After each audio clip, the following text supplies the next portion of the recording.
Hello, how about now? Okay. Hey! Maybe it helps if I turn up my microphone, huh?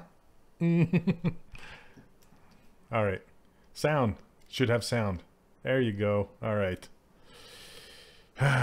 This was one of those doing stuff till the last minute streams before I went live. Hello! How's it going? I'm here. And as you might have noticed, I did a little tweaking offline just to make her a little bit more appealing. And here, let me save it. And I'll show you kind of what I did in the face over... Hey, what's up, everybody? So if I rewind this... Boo.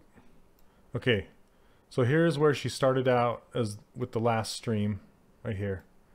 You know, she's okay looking, but not super appealing. So I'll go slow so you can kind of see. These are all the tweaks.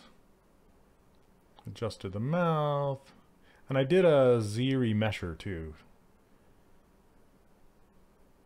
Shoulders a little wider. Tweaked her eyeballs a little bit more.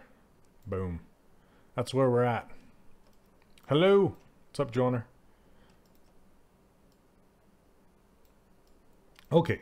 So because in this stream I wanted to do, I just wanted to mess with hair and see what we could do with this hair, because the hair is so so nice in the drawing. I wanted to, you know, kind of give it credit where credit's due with Josh Black's awesome concept here, and we'll see what we can do.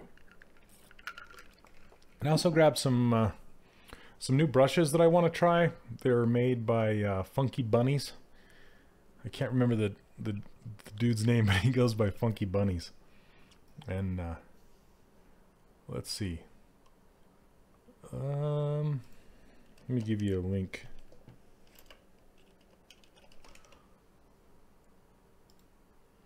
That's it. FunkyBunnies3D.com. So if you go, yeah, if you go here and under tools, under ZBrush brushes, right here, he's got these cool like curly hair brushes, and this is the one I want to try tonight. And then some eyelashes and buttons and these square tubes. So you can go get this from FunkyBunnies3D.com. So that's where, and he does some amazing stuff. I mean, yeah, just, you might have seen some of this stuff. Yeah, he's one of my favorite sculptors of all time. So, and this one is phenomenal. The detail on the sweater right here, so good, so good. Anyway, great stuff. Yep, Funky Bunnies. Okay, so I shouldn't say that too fast. All right, and then I tweaked this hair a little bit. So it used to look like this. Well, her head was smaller then. Now this is looking like me a little bit. Okay, so I pushed it and then brought it up like this and just kind of reworked that. Yep.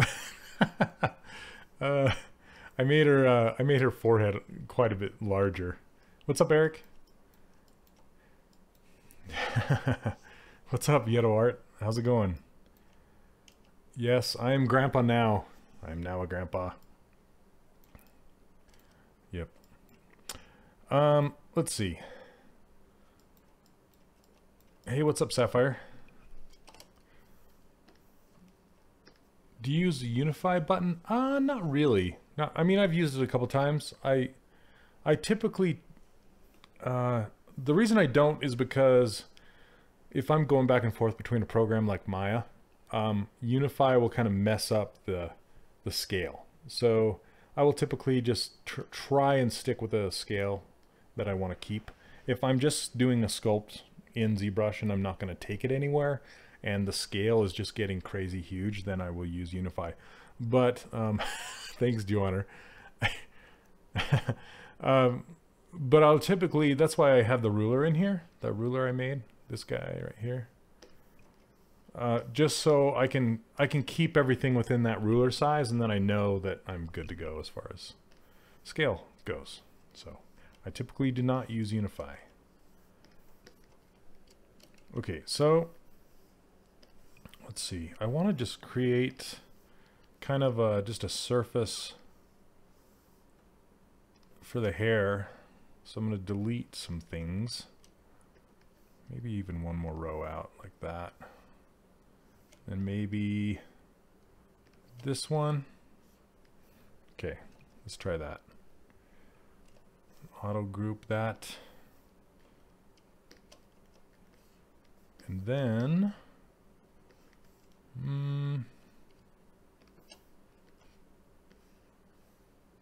maybe down the center. Okay.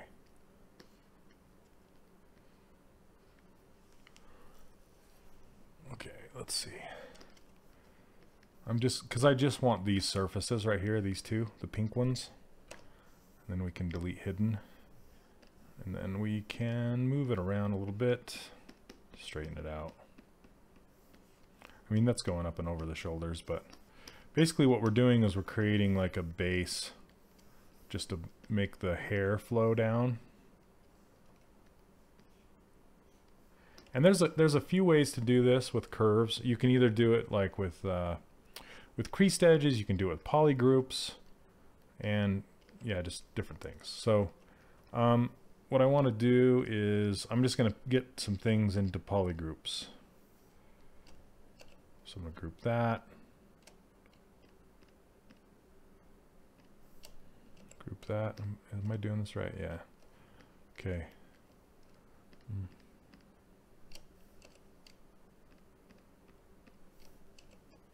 I'm doing some 3, some 4, just to kind of give it some variety. One more. So I'm just hitting Control W to put whatever's visible into a poly group. And so essentially it does something like that. Let's see. I think I want to add one more to this one. Like that. Maybe 4, 4, 4. And then maybe maybe put these two in the same group. So it's gonna kind of go down like this. So basically what I'm doing is I'm just giving these poly groups something for the curves to kind of follow. Let's see.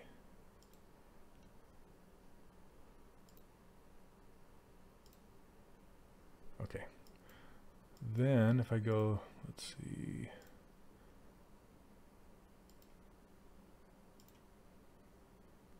Frame mesh. See, it says border, poly groups, or creased edges. Those are the 3 things that you can do it with. I'm just going to hit it and see what it does. Yep. So I don't necessarily want the border. So I'm going to undo that. Hey, what's up, Nice Shadow? My hermano muy I'm not going to say that. Oh, that's funny. All right. You already have me laughing right off the bat. Boom, like that. Okay, so maybe let's just do poly groups. There we go. Nice. So, like I said, you can either do that with poly groups or creased edges or whatever you want to do. Anything that you want to throw a curve down, you can do it like that. Okay, then we have several options. We have the mag hairbrushes that I was messing with last week. We have Dylan Ekrin's hairbrush. These are you can find all these on Gumroad. So if you look up Dylan Ekrin on Gumroad, he has this brush. Then where did it go? Okay, this is the hair curves brush that I was just talking about that I got from Funky Bunnies. Yeah, man. Why wouldn't it? What age did I start modeling in 3D? Oh boy. Well, maybe I think I was 27, 26, 27. I think. Yeah, that was because that was when like Toy Story 1 first came out. That's gonna date me. Remember, I'm a grandpa, so that's I'm an old guy.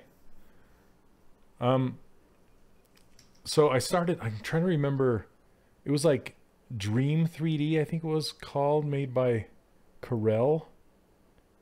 It was kind of like Dreams or I can't remember. It was some weird, and it was crazy because how you would model is there were these walls in the modeler, and you would draw on the wall, kind of like the thing in Zbrush where you draw on the wall and then you make something in the middle. But this was more like it was polygon modeling rather than sculpting, so it was super low resolution. And the first model I ever made was like it was a black widow spider. So I was making like the belly of it and then the legs coming off, and that was like the first thing I ever made. It was crazy. Yeah, kind of like Shadowbox. Shadowbox, thanks. Yeah, it was kind of like that. So you never touched the model in the middle. You only manipulated the stuff on the walls. It's crazy. I'm trying to remember. Yep, I'm making a rainbow.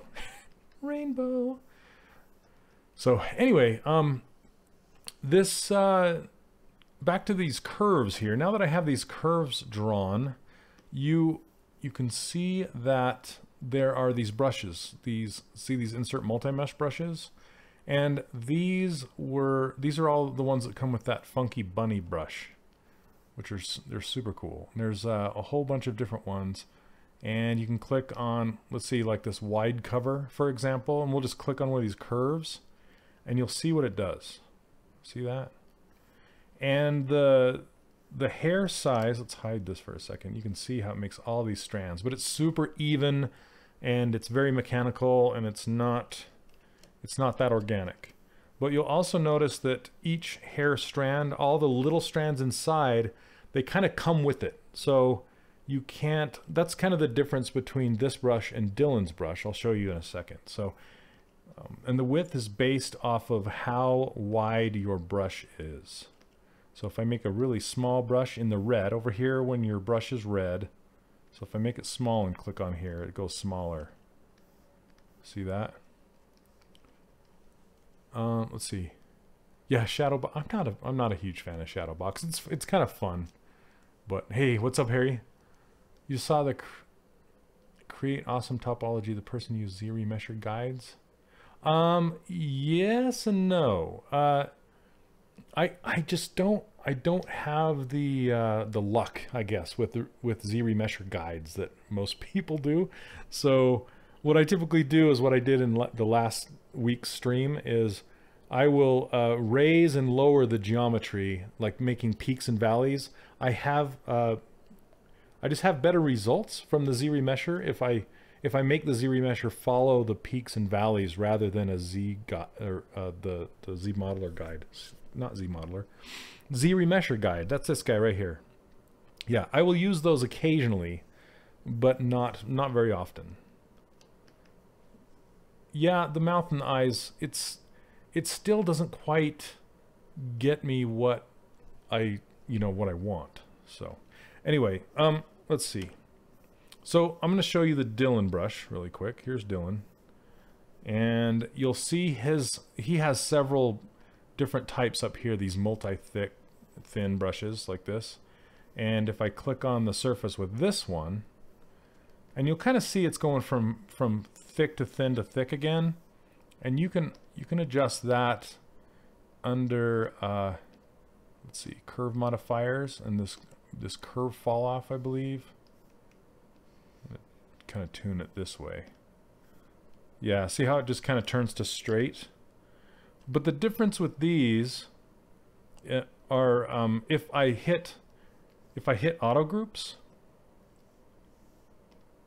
then you'll see that it makes a whole bunch of little tiny strands. So each strand is separated by, so what that means, what you can do is you can go in there after the fact, after you've done this, and then you can adjust the hair manually by a strand at a time. And that's how you get the best looking hair, in my opinion, is if you actually go in there and you get your hands dirty and do one strand at a time. So, and I don't know why it's giving me multiple colors here, but I'm going to go back to this one. So if I hit auto groups with this one, Yeah. Why is it giving me a... It looks like it's giving me multiples. That's weird. Like it's mirrored. Or... That's why. That's why. Okay. So it's... Since I had symmetry on, it was running a hair down this side and then up that side again, the same curve on both sides. So it was actually overlapping each other. So I'm going to turn off activate symmetry, and then we're going to grab that Macon hair brush again. There we go. See, that's kind of what I was hoping I would see. So see, on this side, all the curves are running in this direction, and on this side, all the curves are running this direction. And sometimes you'll get curves running both on the same side. They'll running up and down and up and down, and then it kind of gets confusing, and it's kind of irritating too. So the only way you can, there's not a way to fix it. You can't say, okay, you guys, I want all these curves to go in one direction. I actually asked some guys at Pixelogic if there's a fix for this, and there's not. So a kind of a workaround that Vincent Meyer does. He will actually run the hair down the curves 2 times with different, like mirroring the curve. So it goes from thick to thin right here, and then thick to thin on the other end, and then he'll just delete the ones that he doesn't want, and then delete the ones he doesn't want from the other set, so then he can get them all in the same direction. It's a workaround. I guess it works okay, but yeah, CTN's usually in November, and yes, I am going to the Zbrush Summit. I go every year if I can help it. That's kind of my Christmas. So the guides haven't been nearly as effective since they changed the Z-remesher formula to try and prevent the spiraling topology. Yeah, that's for sure. I agree with that one too. But I'd rather it not spiral, and then I just work with the, like I said, the peaks and valleys, and yeah, you just kind of get around it. So let's see, stroke. I'm gonna try and do something like this and see what that does. Okay, that's too much. What's going on? And see how these tips are all pointing in this direction? I want them on the bottom like this side. See how all these tips are going in this direction? That's kind of what I want. But I wanted to try something with this auto group. Yeah, so that's what I was trying to explain is with these hairs, the ends are really nice. See how these ends are kind of, they're jaggy, they're kind of cool. The ends of the brush that Dylan has, it's kind of, you kind of want them just to go straight, and then you manipulate them each one at a time, where these are kind of it's a group. They're all grouped together, so you can't manipulate them all. So this is kind of faster, but it's less tunable, if that makes sense. Yeah. Hey, Sean, man.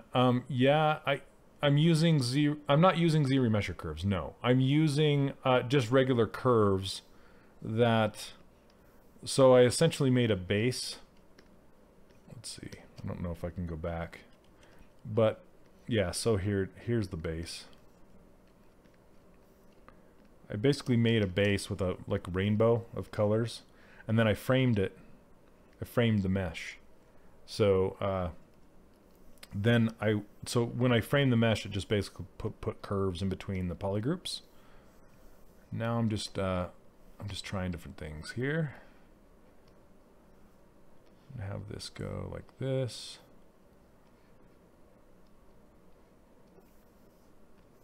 I'm just kind of guessing at this point. Let's see. I want to look at this side because that's what I want it to do. Originate from here.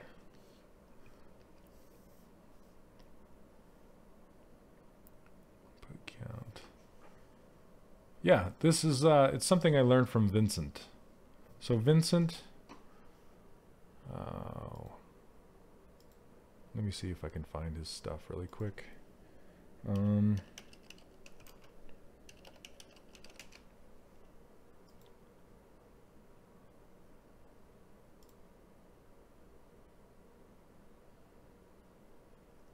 There's too many Vincents. Oh, here we go. Okay. So this is Vincent's stuff right here. Vincent Minor. I don't know how to say his last name. Sorry, I'll butcher it. Hey, what's up, Attentive?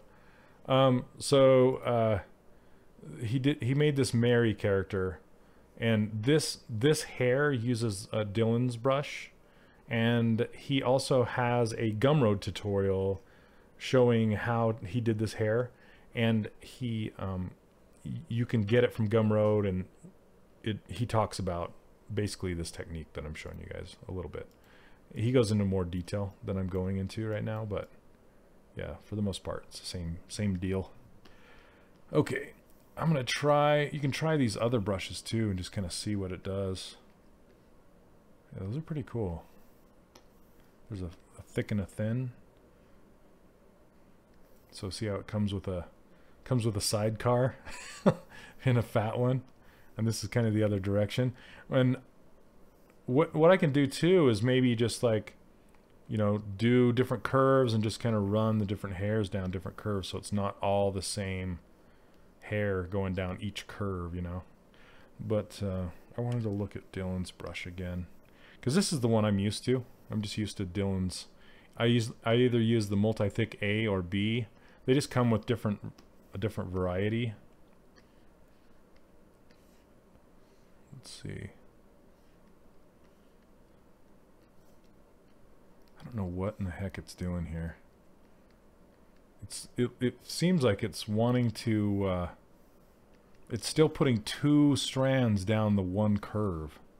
And I don't know if that's because there's like two curves really, but I don't know. I don't know what it's doing. Yes, you will, Mortar. Just relax, man. Oh man. People were getting bored of it. They're dropping off. So I don't think people realize how long it takes to model something like that. Okay, I went too far. There we go. I just want this. There we go. Okay, and I want them thicker.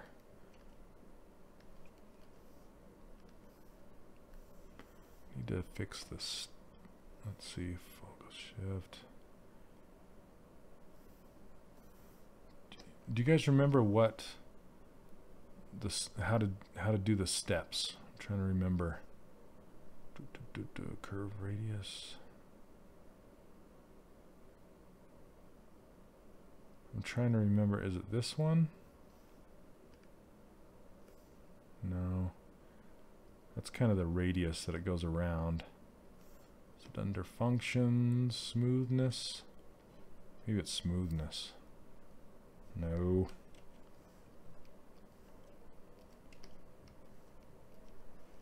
You saw all the videos.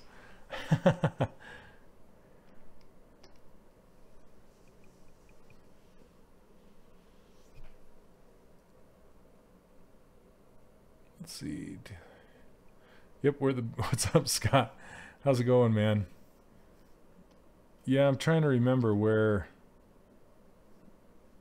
the steps. I just want it to have more steps through here. I'm trying to remember where that is. Replay last curve. Curve step. Oh, maybe it's this curve step. Let's try and shrink it. Aha! There it is. Curve step. What's up, Lance? Hey, freaking. What? How do you? I'm just gonna call you freaking. Yeah, so it's under stroke and then curve step right here. It's probably a little too much. Let's back it off and do it one more time. That's good. Okay, but now I just want to just bear with me here. We'll get there. A lot of this is going back and forth. Let's see. Because I kind of want these straight, and then take it pretty big here. There we go.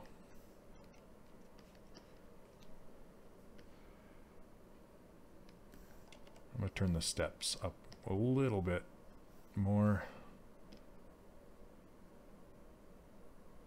I guess you turn them down, not up. There we go. That's gonna have to do. Then to commit, you just click on the original mesh. Then I'm gonna group, or I'm gonna split to unmask points. Then, yep, back and forth, auto groups. There we go. Then I can turn on 3. Turn on, let's see, clear this. Turn on dynamic. And you can kind of see, I mean, it's really even. Super even. So this is gonna take a while. Because now I can unhide this head. Look at that, it's perfect. Ship it. Now what I can do is I'm just going to kind of go strand by strand and delete the ones I don't want and keep the ones I do.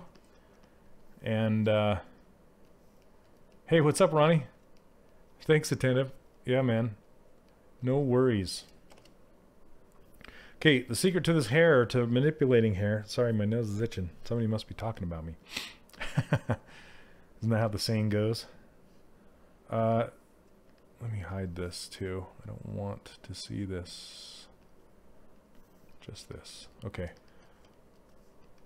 So what I can do is I can turn on the move elastic. And what that does, I can turn up mask by polygroups, just crank this. Sometimes I'll do topological, but mask by polygroups is a little faster. So when I grab some hair and move it, it's a little faster. So let's see. That fall off radius is crazy. Hey, what's up? Welcome, welcome. So you can see how much this moves when I move it. Elastic is kind of trippy. See how it kind of moves around like crazy?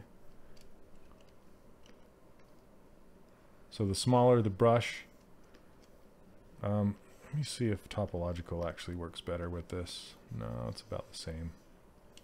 It does the same function. Let's see. So you can also do a mask by polygroups and not crank it all the way. See, I can go to 100 and it's not going to affect any of its neighbors. But if I bring it down to like a 28, it's going to affect some of its neighbors and do some weird stuff. Okay, and then also smoothing will affect it. See, I can smooth these down. This be kind of weird. Okay, let's start blocking this in. And this is what I typically will do, is grab one of these guys and just start going to town on manipulating it. And the snake hook brush works really well too, because you get some good curves going on. You can really bend the different shapes. And you can also come in here and say, if you don't have enough geometry going on right here, just hit the Z modeler and just insert an edge. Come on. Oh, I gotta uncrease. Insert. Thank you. There we go. Then I can just mask this off. Whoop, let's get mask lasso. There we go. Invert that. Just kind of move it so it flows. Invert it, move it so it flows. Easy. I know, right? Snake hook. Ashley Snake Hook. She's like a snake hook advocate. Seriously. She'll probably pop in if she's around. See how snake hook just kind of has a different feel to it. See how it's kind of squishy? A lot of people think, oh, you can only use snake hook for, you know, making, like, pulling things out. But no. It has way more functionality to it. So I'm just kind of looking over here and following one of these strands. You want to look at it from multiple sides. And then you can also smooth it out, but not too intense, just barely. Okay. Come on. What happened to my snake hook? There we go. I think I accidentally turned it down to like 17 or something. Okay. So now that that one is done, well, sort of done. Now I can unhide everything else and then just kind of pick another one. Except for, let's go to this. Hide it, hide that. There we go. And I can also start pulling the strands out into another sub tool, so I can show them all at the same time. And now that I have all the strands around the head, I can kind of pick and choose which ones I want. I don't have to use them all. I can just go and say, oh, this one looks like it will work. Let's pull that one into this new subgroup or whatever. That way, here, I'll show you. Let's do a split hidden. Okay, and now if I hide the majority of them,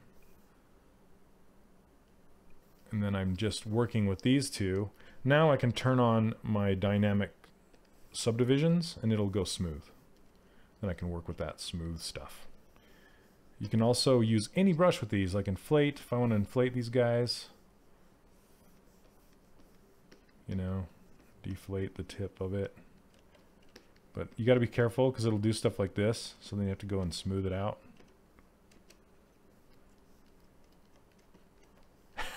Mortar, you guys. Oh, what am I on?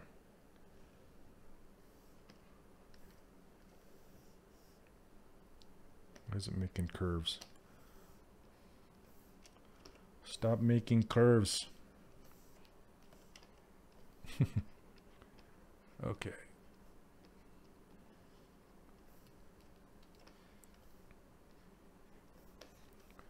And this is making hair like this is kind of therapeutic. I'll typically just turn on some good tunes and just kind of go to town and just kind of edit this, you know.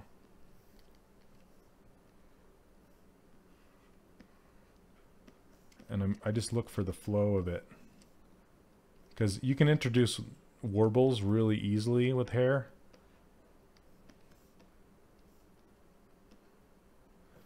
So you just kind of be on the lookout for the warbles.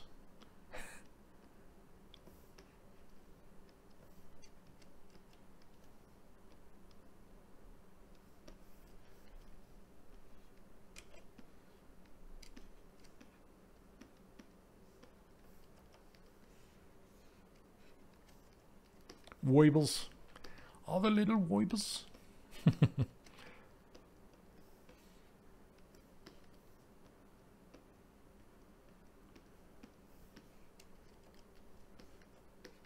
Okay, let's go fishing for another one. Let's see here. Let's hide some of these. I want a big one. I want this one right here.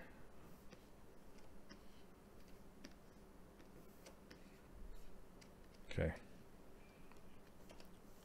So I can split hidden and then add this to the group. So just go here and then merge it down. Boom. How did you set up the hair in the first place? It's yeah, it was a curve mesh. It was Dylan Ekron's brush, and I made kind of a base mesh and then polygrouped strips, and then I did a frame curve with the polygroups. Yeah, I mean you can put gravity on. Why in the heck? I don't know why I must have turned curve onto move. my yeah, curve mode. There we go. My move brush had a curve going on. Like, what the heck? Okay, so if you ever have any brushes that all of a sudden draw a curve, that's why. Uh, yeah, it's just Dylan Eckren's brush. You can find it on Gumroad. A lot of people use that brush. It's really good. It comes with a whole bunch of different strands, but the strands are kind of grouped into a larger strand, so you can frame the meshes and then just come back in and tweak and edit like I'm doing now. And this is we did this very similar workflow on Disney Infinity. Let's see, bigger brush. So I want to move this whole thing down the line.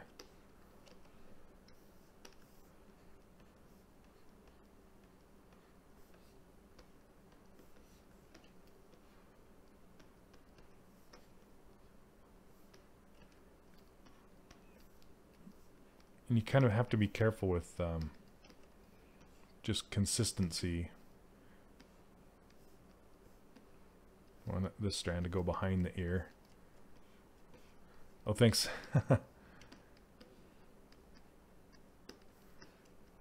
And but a lot of times we would do this with stretched spheres. So we would just take a sphere and just go to town stretching it out. And so we really wouldn't have these lines going down. We would put those in afterwards, but having the lines in there really speeds things up.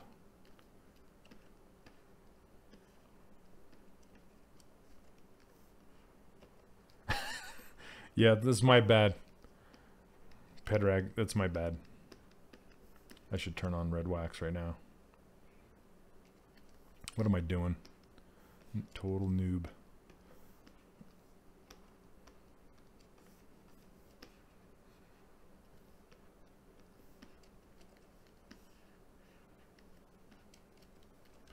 Okay, I really want this one to be like this.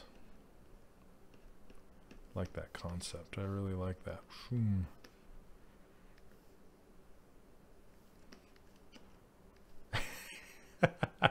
That's not funny. I've had nightmares.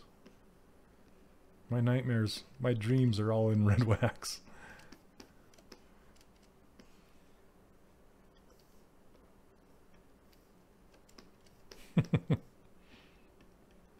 I'm going to swoop this one way out here. Because I want it to have weight to it. So, like it's hanging off the head, goes down here, hits the shoulder, and curves because it has weight. And the direction is being changed because it's kind of resting there on the shoulder. That's the idea. Anyway.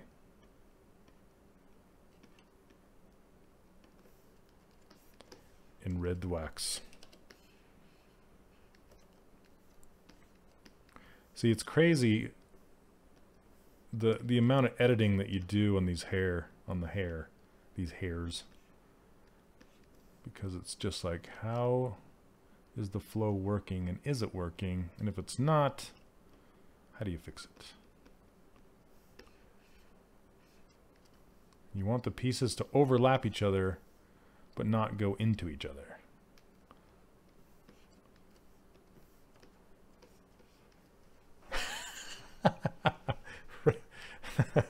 Red wax, it does.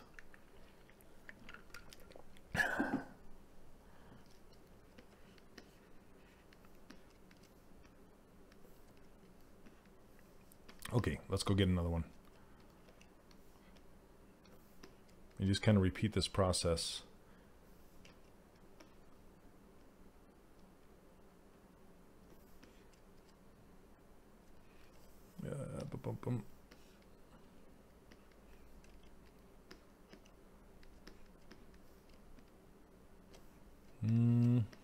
Maybe that one. Yeah, I'll make that one go down the other way, and I'll make this one kind of overlap. So, okay, split hidden. Boom. I'm gonna save this. I typically like to save before I do a merge, in case I didn't want to do that merge. Like if I accidentally merged two things together that I didn't want to. Because it's not an undoable operation, as it warns you. This is not undoable. Just so you know.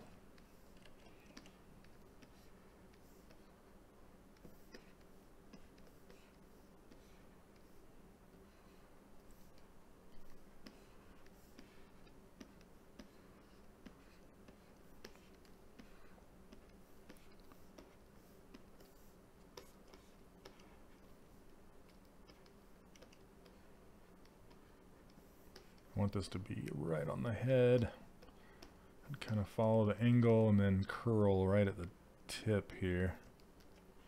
It's when things get real. It's true.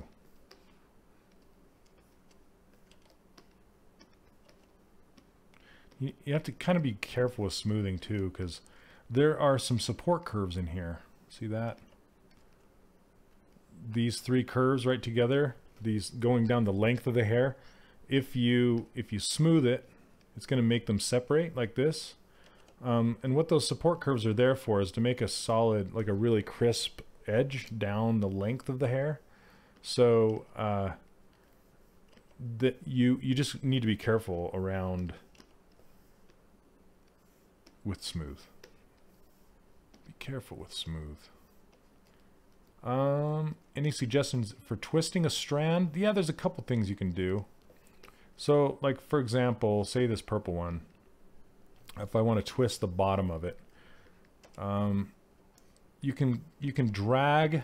So if you turn on the gizmo, you can hold down Control, click on a vert of the thing that you want to mask, click it and drag it down the length of it. And sometimes it's tricky to get it to work. There we go, right there. Oh, come on, right there. There we go. So see how just the top is masked, and then all the other hair is masked and not the bottom.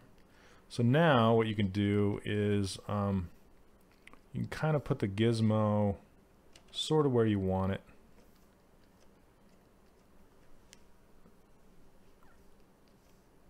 Hey, what's up, Hannibal? Oh, having a few difficulties. Is there a live meet involved? Not really, but you can pose your question. I can do answer it in the Q&A session, or if you want to post it in the community, then I can get to it there possibly. But I don't know. Hold on a second. Bend arc. So there's this twist, and it puts the twist deformer around the whole thing, and then you can start messing with these little cones and see how it kind of twists it. It's not super predictable, but yeah, that one goes out. I want it to bend this other way. No. Okay. Yeah, it's kind of unpredictable. So sometimes it's better to just use the snake hook and just keep working it, you know? Yeah, those gizmo deformers are kind of fun.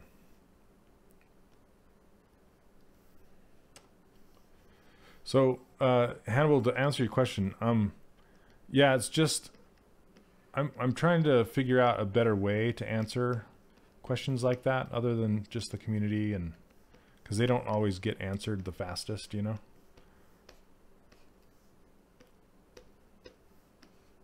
So I want to do more live Q&A sessions, like every Friday or something like that. Just make it.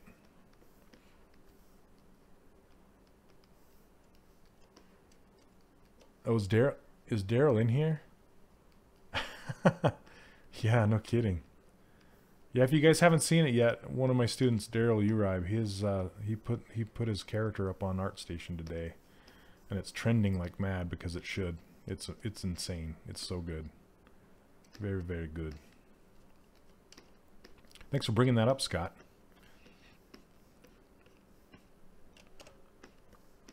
There we go.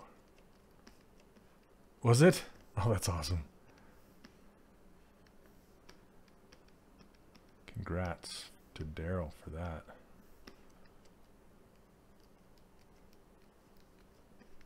Links. If you just go to artstation.com, trending, it'll be there. But it's a girl with kind of, she kind of looks Nordic with some fur clothing. But the textures are really well done. I do have students. I teach an online class called 3D Character Workshop.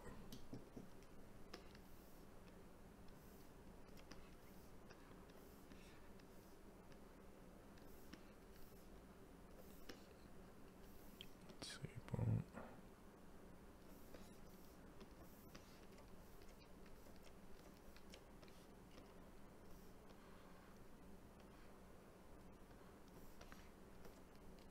Oh, thanks, Scott. Awesome.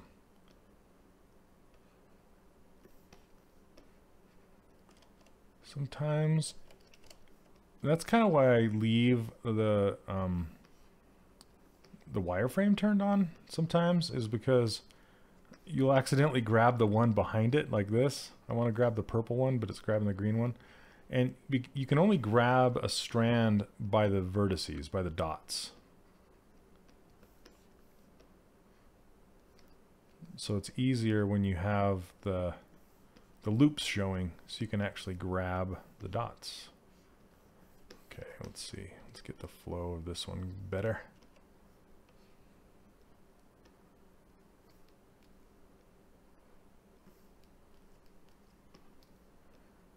Yeah, Daryl did such a great job on that character.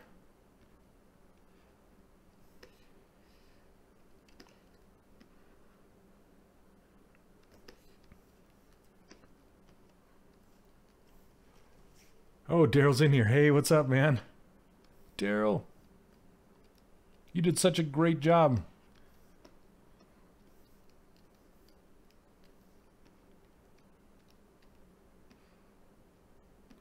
Congrats on your trending all day.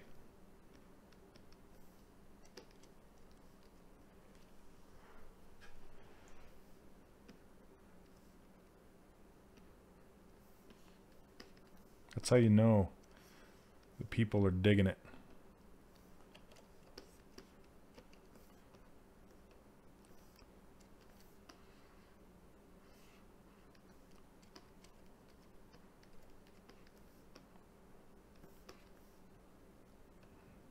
Not sure what to do with this one. It's kind of all over the place.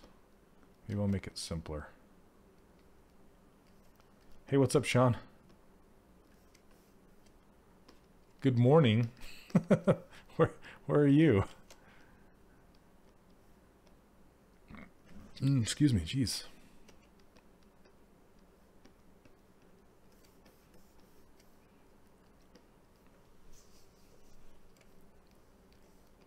Oh, thanks.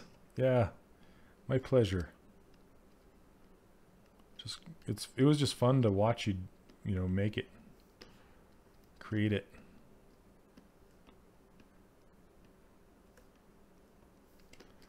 Okay, let's see. I don't know. I'm gonna have to keep working that guy. Maybe I'll tuck it. Whoops, not that. No. See that? Yeah, maybe I'll tuck it back here.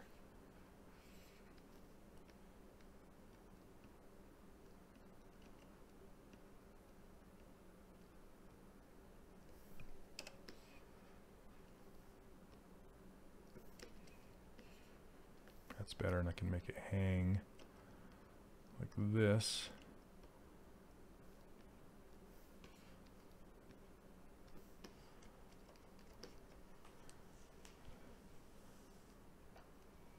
Oh, what's up, Dry?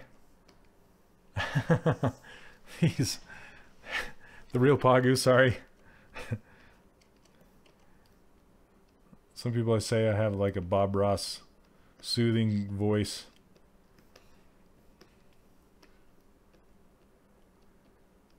I'm not really talking much today because I'm kind of focused on doing this hair. That's better. That's better.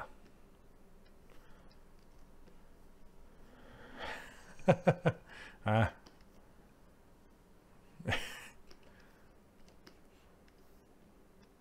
Yep, the little tree lives over here. This little hair lives over here.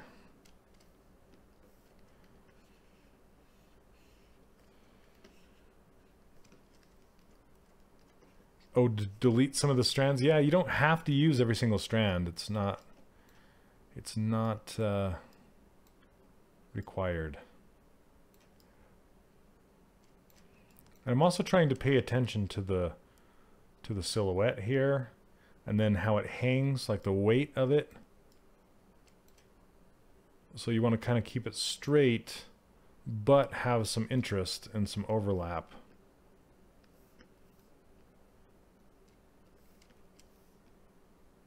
So maybe come straight off of here and then hit the shoulder and then, yeah.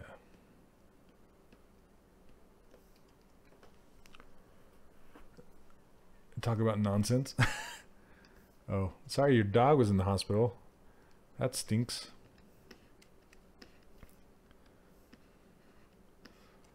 All right, let's do the next one. Let's see. Save it. Just kind of working our way around here. I might do the, let's see, where are we at? 9 o'clock? Okay, we've been messing with this for an hour.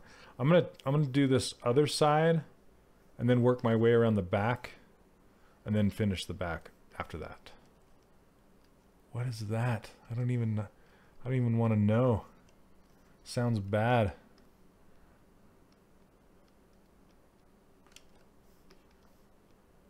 Oh, come on.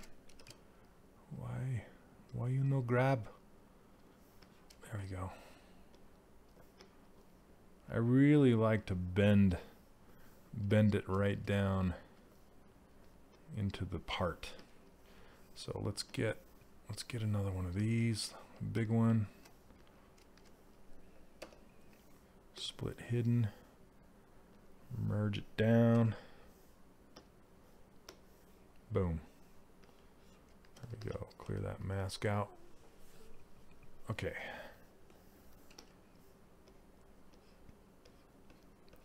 Another thing you can do instead of adding more geometry into those curves is you can literally just pull it up like this, you know, and like bring some geometry up into where you want that bend. Why not? That looks like a girl from Pokemon. Crazy hair. Okay. This is coming down too far on our forehead. So I'm going to turn mask by polygroups down a little bit. Move them all together. There we go. Crank it back up. Oh, that's good. Poor little pooch. Then with the bangs up top, I really like to have them kind of staggered as they go down. So it's kind of like brick pattern, you know. So they don't just come together because that's too mechanical and weird looking. So I like to kind of have them staggered as they go in. I like saying the same thing twice. Okay.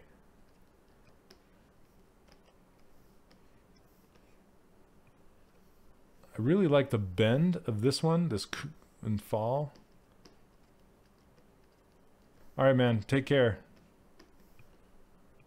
Hope he gets better.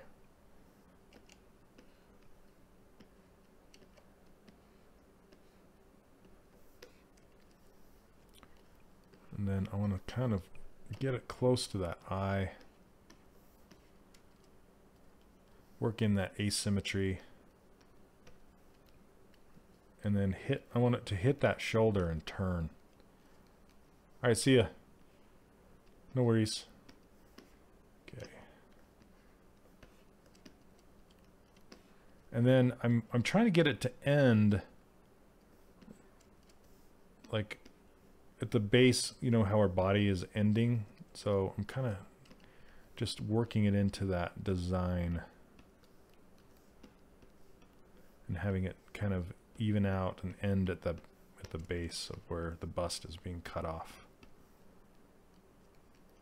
Do I have retop videos? I do in my course, but not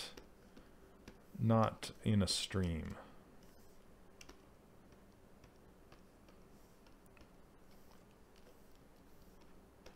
So my course is sorry, I have to plug it every time, is 3dcharacterworkshop.com, right above my head.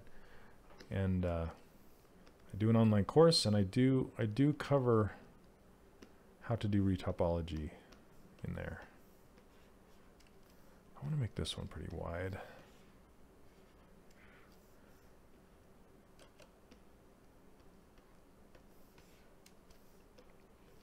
Sorry, I'm really repeating myself a lot tonight.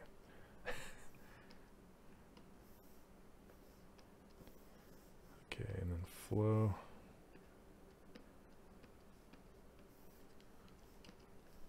Sometimes I'll run my brush down, just kind of like as if it was a pencil stroke or something, and just kind of like how would that flow, you know? Thick to thin.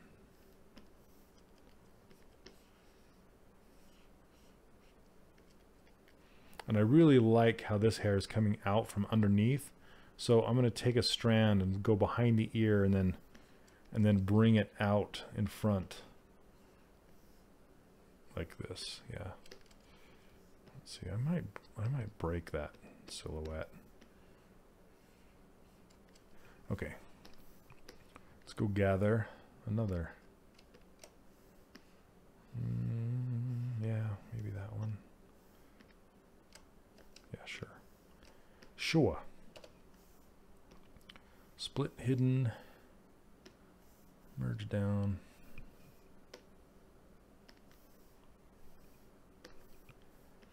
Okay. It's like next. Do it again.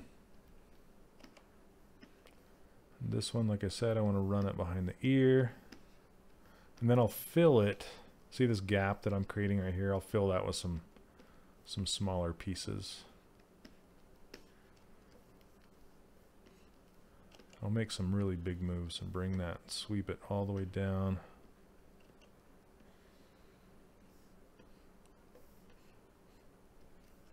And I'm still using the snake hook brush.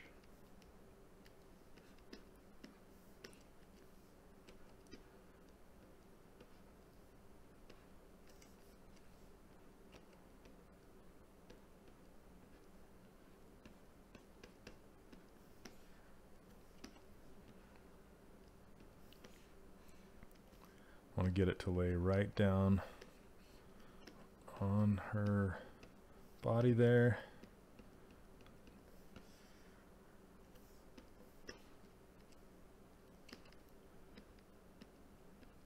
Kind of pop up and change direction.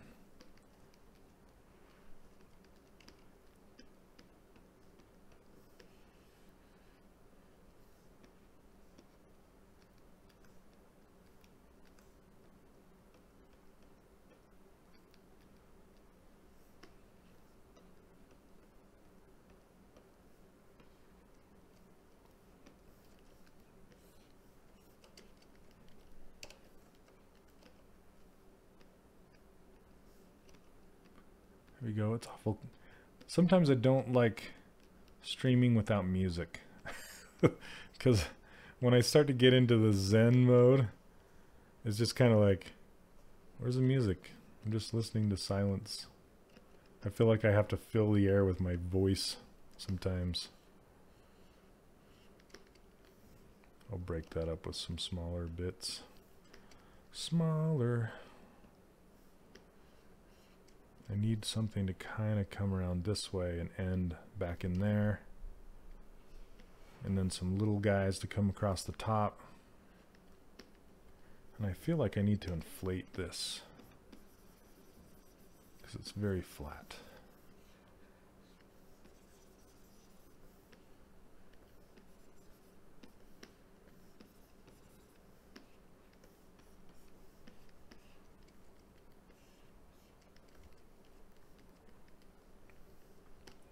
And from the front now that I look at this, I kind of want this to come out like that, maybe.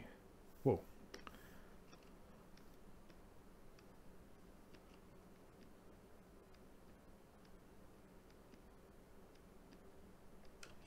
I have too much of this going on.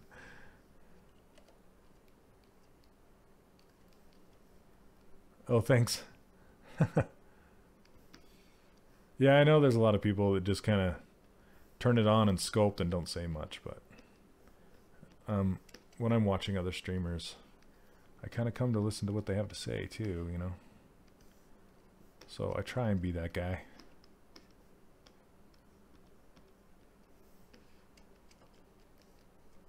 Mortar. All right, I'll be quiet. Just watch.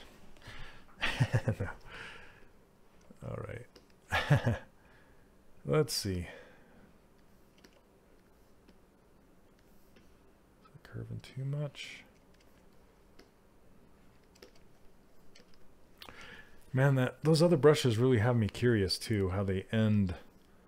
How they end with that jagged bottom. And I'm talking about these right here. The triple thick. I want to try one of these. Just kind of run it down.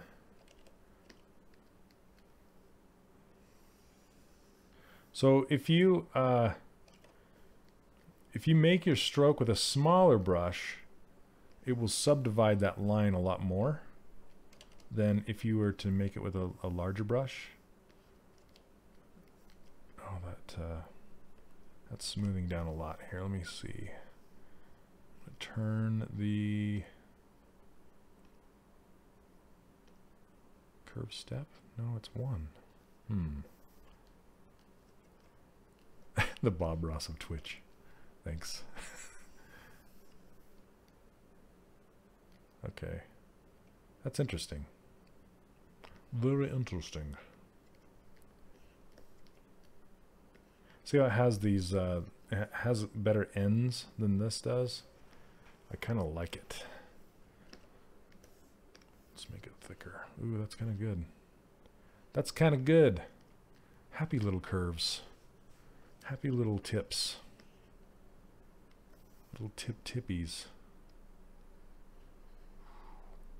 And kind of curve it into itself right there. Add to it there. All right, I'm gonna try this and see what happens. Let's click on that guy. Invert the mask. Hit Control W, and it'll put it in its own group. See, it just automatically adds more variety to the curve, to the hair, I guess, and ends with a nice end. I need a pet squirrel in my pocket. Remember that thing?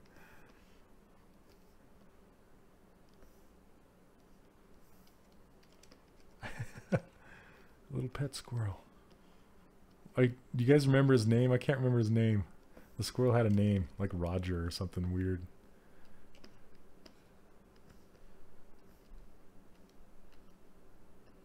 I'm liking this hair.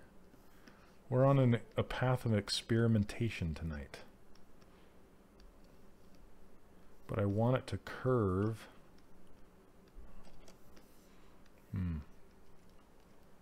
Oh yeah, Peapod. That's right. Peapod. Peapod the pocket squirrel. Are you saying name it that?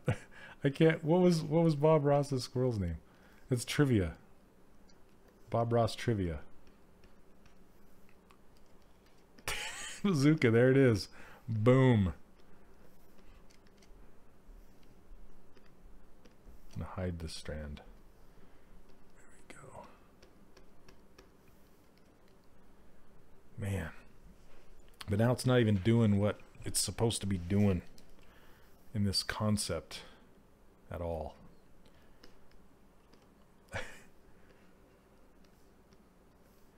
That's it? It's Peapod? Is that really his name? If it is, that's good. It should be.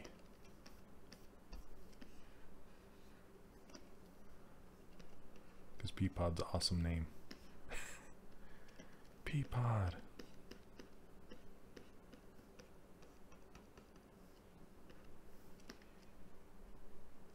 Yeah, that's great. Pea pod the squirrel. His best friend. How do you move hairs and volumes not collapsing? I'm using the snake hook brush instead of the move brush. It's a lot better at moving hair. What's up, Benjamin?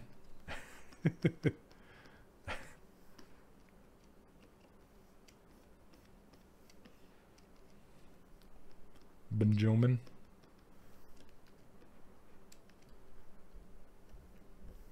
All right. Let's get this to be buried.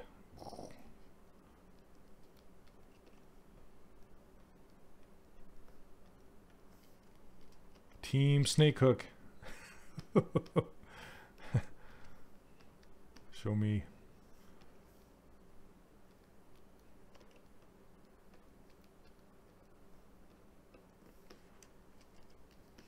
It's true.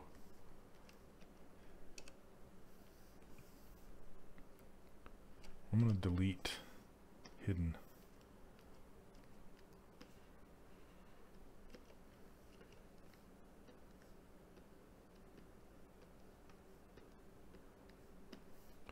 I'm actually liking what that's looking like. Good job, Funky Bunnies. Oh yeah, the size of the move brush, whatever. Yeah, snake. So here's the difference, right? So this is snake hook. It's on the intensity of 100. Here's my brush size. And see how it's kind of squishy? It does lose volume a little bit, but you just kind of have to figure out how it works and you know, kind of move it how it wants you to move it, I guess. I don't know how to even say it. It'll come with experience, you know. Okay, so if you use the move brush, do the same thing. See, the move is just a lot. It moves it a lot more, and if you get a smaller brush, it does that kind of thing. Whereas the snake hook is more, it's squishier. That's the only way I can describe it, as squishier. It's a little squishy. Okay. Now that I got that, I'm going to do this. I'm going to redo this green one. Same thing. Let's hide this. Redo the green in the good brush. Not saying the other one's not good. In the newer brush. Let's do this one. That's a thick triple. Let's do this one. Double flat left. They sound like Winter Olympics figure skating. He's doing a double back left now.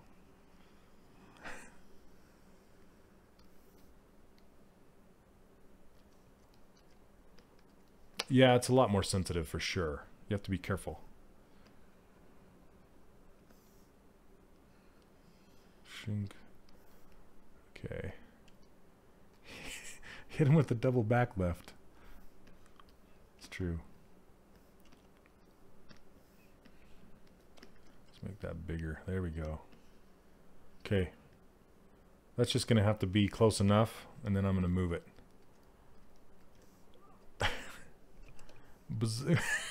Bazooka plasma. Oh, I gotta commit it. There we go. Why don't you ever commit?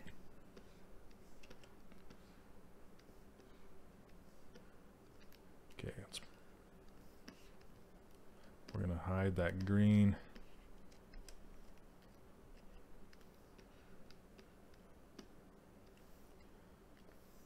This is good. I'm liking it.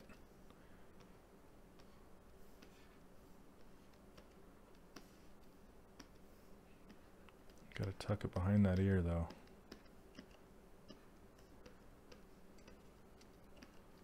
Reduce the volume here.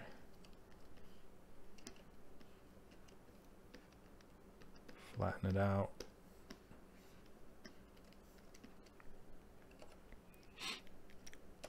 delete hidden. All right. I like to call out my ZBrush moves, if you guys haven't noticed. Like Babe Ruth when he called out like where his shots were gonna go. I don't know what I say.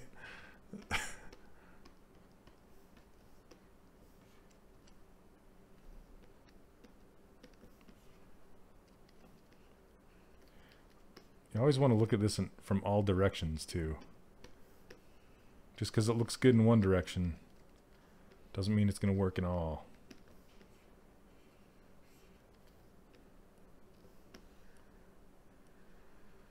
Okay.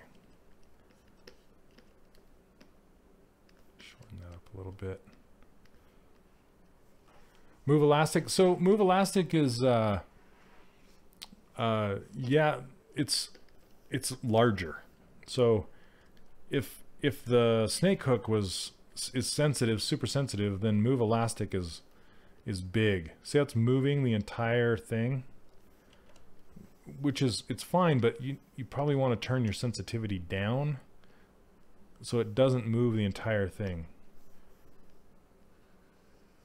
But see, it makes much larger moves all the way up the length of the thing. See that? And it has this really funky, yeah. Sometimes I don't know what it's doing. What are you doing? Yeah, it does give a wider fall off, but it also gives you a different feel. So, like if you have the regular move is just like grab and move it around. Where snake hook is more spongy and like gushy. Move elastic is stiffer. It's a lot more rigid, you know. So it just feels.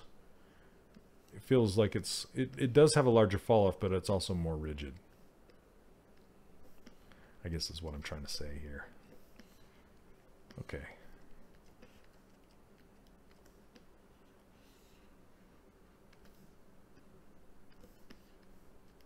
Now, I'm going to try and do like I'm going to do just a tertiary strand, just because I like to say tertiary, and just kind of run it down the top here.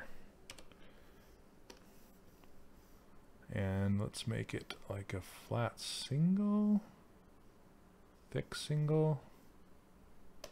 Let's try it and see what it does.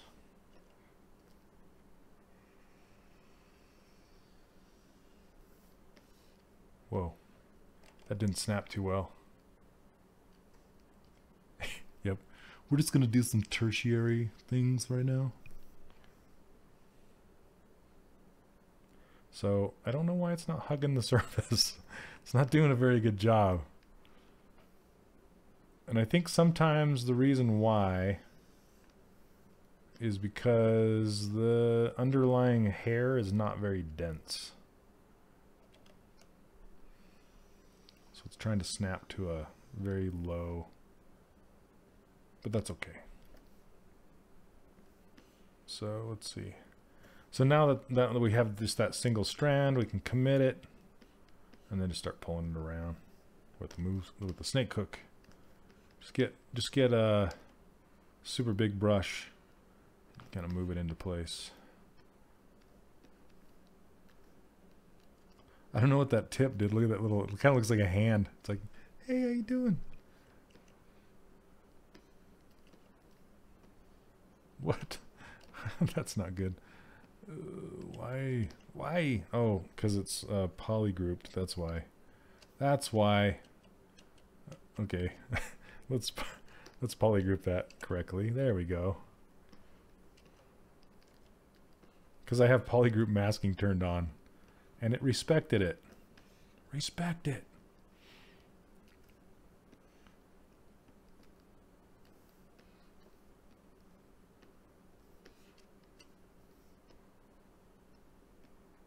So I like to kind of have it coming out, just sneaking out of in between those two. And then up here, I can use it to fill this area. This is ZBrush. Made by Pixelogic. Then we can inflate this guy. Remember to save. Thanks, man. There we go. We can just inflate all these guys to fill in those gaps.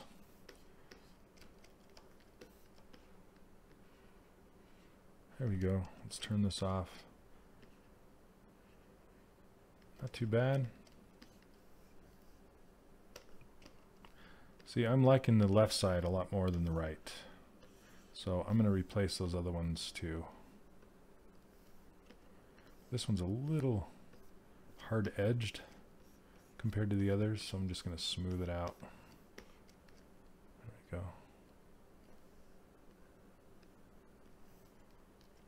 we go. Y brush. What about X brush? Some people call it Zbrush.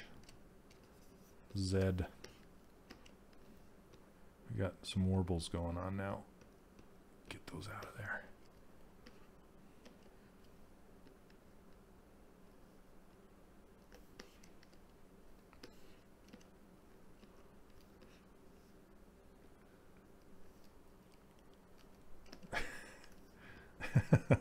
Z is the new Y. There you go. Wilselin, is ZBrush Core worth investing to start out, or should I just save up for ZBrush?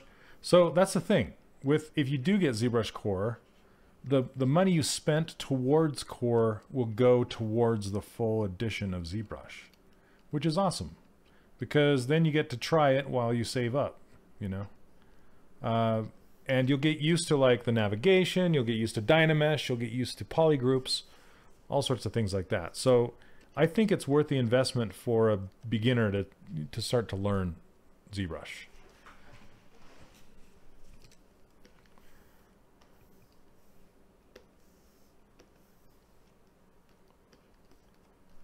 Yeah, it's super cool.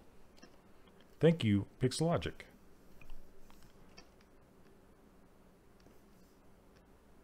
There we go. Let's make that come out and go back in.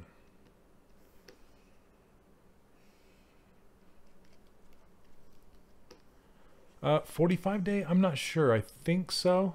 If you're on the Pixelogic Twitch channel, you can look down below and you can see, I believe you can see the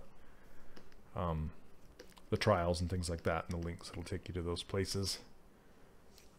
Yep, ZBrush. Yeah, ZBrush is a permanent license. So once you buy it, upgrades are free for life. At least it has been since ZBrush released a long, long time ago. It's all upgrades have been free. And I've kind of modeled my course after that idea. So my course is also a one-time fee, and once you're in, it's free upgrades for the life of the course. Tip is bugging me for some reason. Oh, thanks. Okay, but I gotta redo this hair over here. This is much better. Not so good. Let's do it. Buy it today. The new Pixelogic ZBrush. Yeah, it's like apples and oranges, honestly. It really is. Different program, different things. Let's see. Let's do this wide cover. Let's see what happens. Yep. Okay. So I'm glad you brought that up, Mortar Connor, because there is a ZBrush Core bundle that actually comes with a, when I say cheap tablet, it's cheap in cost, but not cheap in materials. And it's actually a decent tablet. So if you don't have a tablet and you're just getting into doing ZBrush and graphics and things like that, there's a ZBrush Core bundle, and it comes with a tablet. It's like 100 more. I'm trying to remember how much it is. I want to say $200, but I could be not telling the truth. So I'd have to look that up. Yeah, it's a Wacom tablet. It's legit.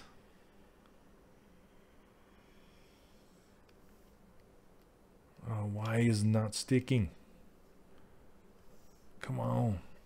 Stick. Okay. At least that's closer.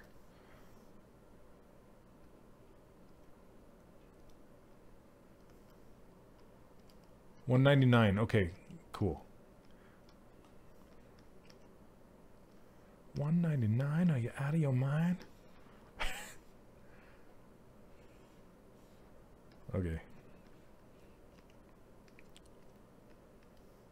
Let's commit. Commit! I was wondering how you would go about combining multiple subtools at different resolutions? Typically you don't want to do that. What I would typically do is go into each subtool and make sure they all have the same amount of subdivision levels. So if say you had a 3, a 4, and a 6. So subdivision level 3, subdivision level 4, and subdivision level 6.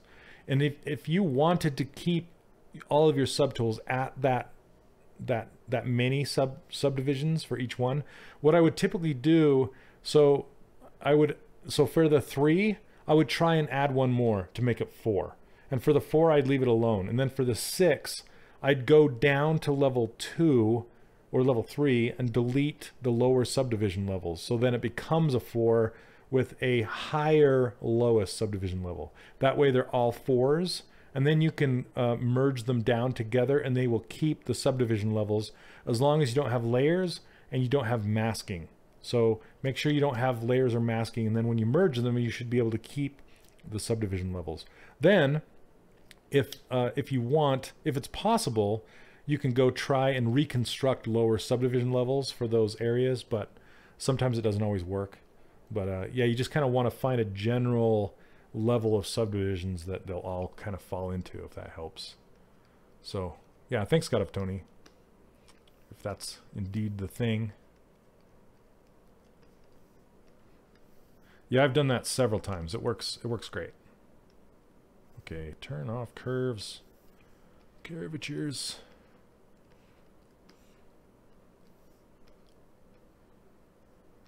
Just want to lay this down on the ear, getting some warbles.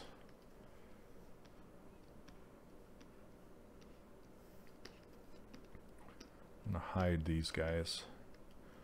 Looks like I have some crazy pinching going on. Okay, that's why. Again, I'm haunted by the polygroup masking. So I'm just going to undo it to here before it got jinked. Put that in its own group. There we go. Let's get this fixed. Smooth this out a little bit so it's not so kinked. Get that out of her face. Get out of her face. Lay this back down. So if you grab the top, that's kind of a workaround way, like doing it by hand, of untwisting. So it's just kind of this big flat plane that's turned like this. I want it to kind of lay down. Hey, what's up, Methatrax? How's it going?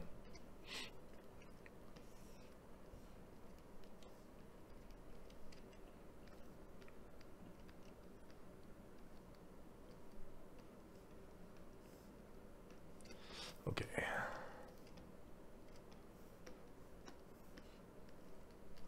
Happy hairs. Little happy accidents.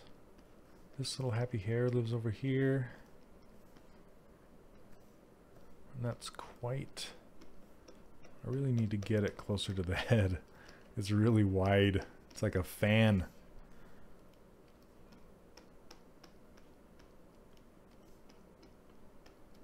Stop being so wide.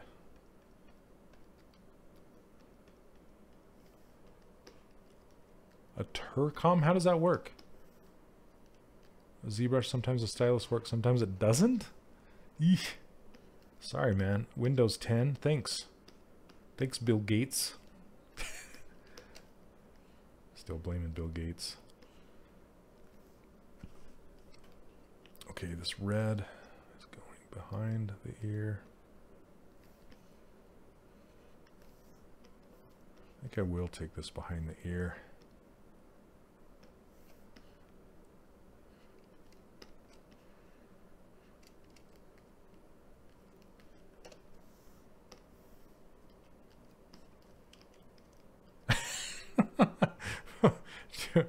Windows 10 and red wax. They're cut from the same cloth.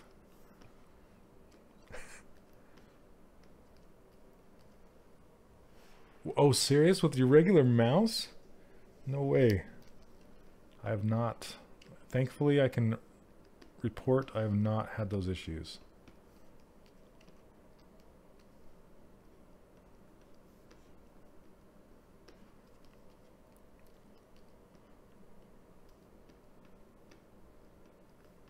See. All right, come on. Get under there. There we go.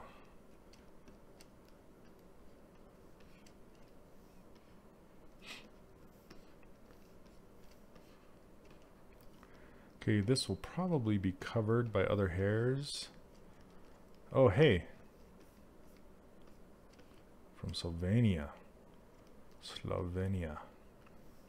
Welcome. Oh, really? You can get them fairly cheap, man. You can get even used ones. But like an Intuos 4, Intuos 3. Yeah, they're not. You can find them for a decent price. Okay, I'm going to replace this green one now.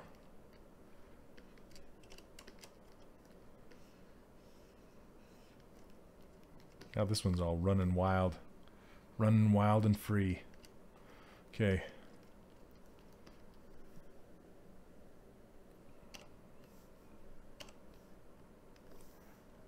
Save it.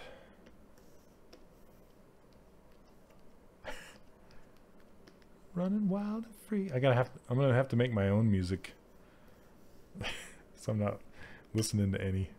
Just gonna start singing. Then I'll probably get banned.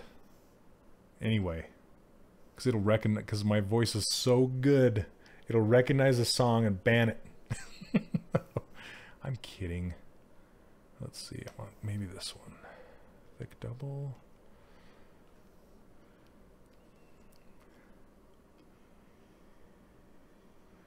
That's what happened the other day. I was doing a video for my students, and yes, so good. I could have been a singer. I was doing a video for my students. I was using these headphones. I was playing music just to my headphones and not recording it on the desktop to OBS. That's what I use for streaming. And the music leaked out, because this is an open back headset, so the music leaks out of here, and my microphone caught it and picked it up. So in the video you can barely hear it, and YouTube flagged it as a copyright license. It's like, I can hear that, you can't fool me. So, oh, not that big. Yeah, that wasn't, that was a surprise. It's like, hey, we flagged your video for copyright license. Thanks. Thanks, YouTubes.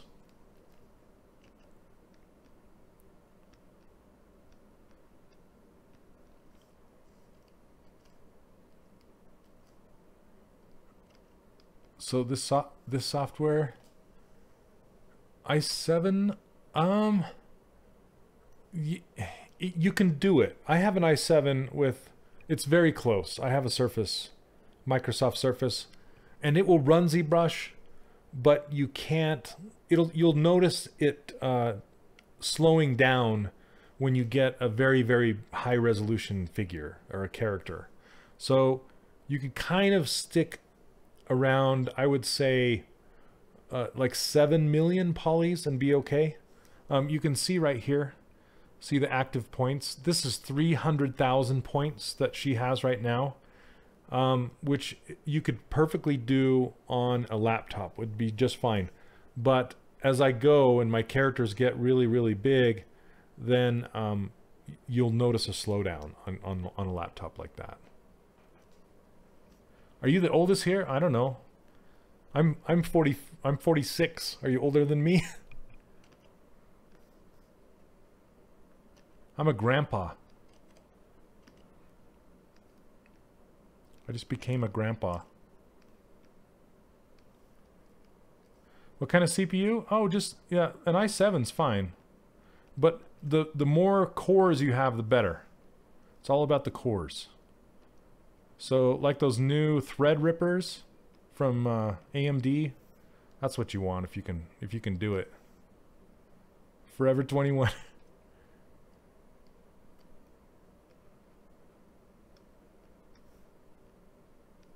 Okay.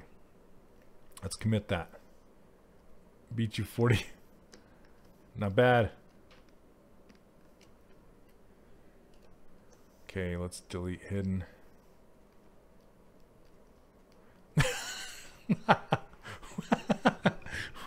when I started, Twitch was black and white. Love it. Yes. 55. Nice. Okay. 17.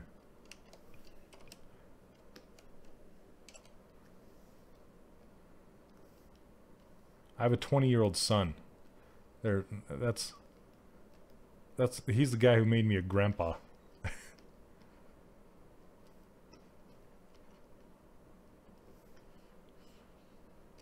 Okay, let's get this.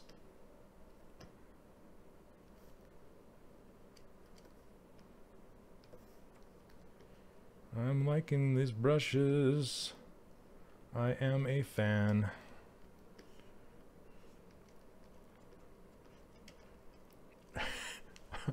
Yep. How many times are you all in this? Sorry, I'm trying to understand the question. Are they for games? So these on Pixelogic, this is the Pixelogic Twitch channel that we're on right now. When I stream for Pixelogic, I typically just do it for the high resolution 3D renders.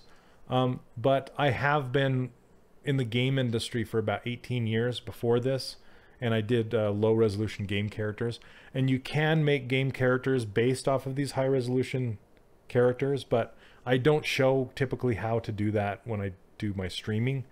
I teach that on my online course that I have. So I hope that answers your question. Okay. Let's replace this hair. Sorry, I'm doing to redo. I know, it's kind of boring, but I really like these other brushes. They're cool. I like them a lot. Okay, let's replace this blue stringy guy. And I kind of want to fill this area. But when I try and fill it, what happens is, maybe I won't. What happens is it ruins the flow of this one. So maybe I'll just pull this guy back, so it looks like it's kind of hanging down in front of that ear more.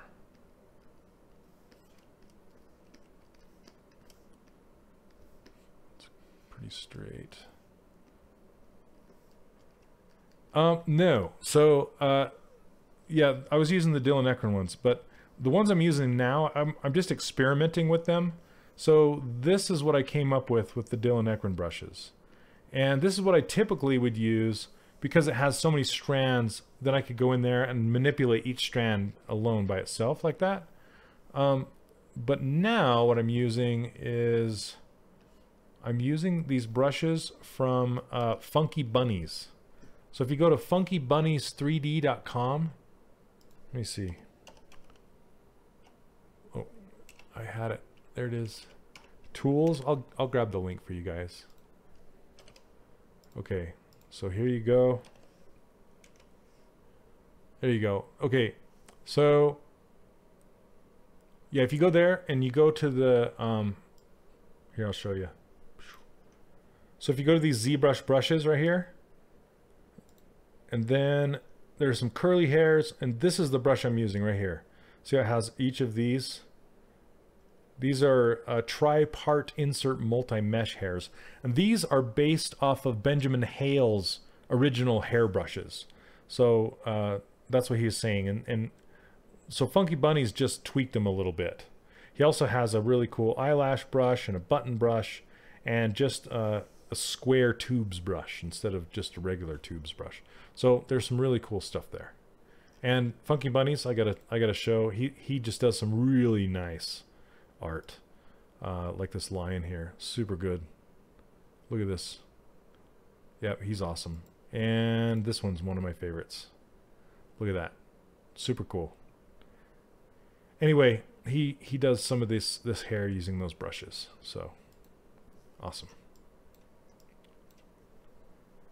So for the character in games, would you bake that hair or just make it with lower resolution?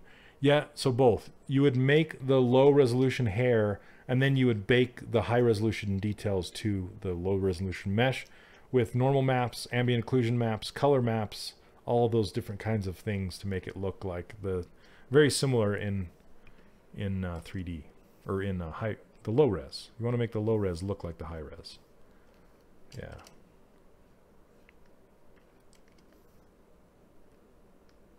And it's yeah, it's quite the chore to do. But it's fun. Okay. Let me I want to replace this one.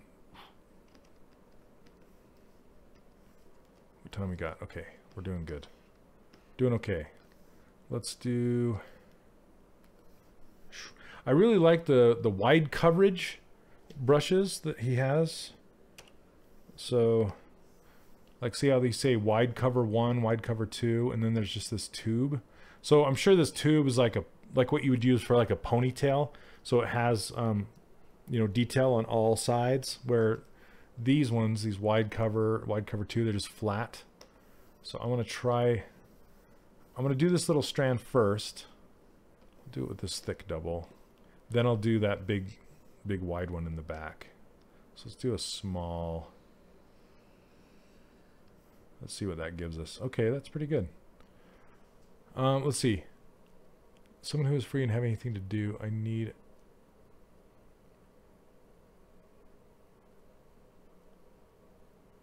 I don't know what that means. Method of tracks, I'm sorry. Does anyone know I can find a full production workflow tutorial for complicated characters? ZBrush, retop, rig, etc. So yeah, my online course, it does it's not too complex of characters. I teach how to retop and how to bake maps and all that kind of stuff, but I don't teach how to rig or animate. I'd like to, but I haven't gone into it yet.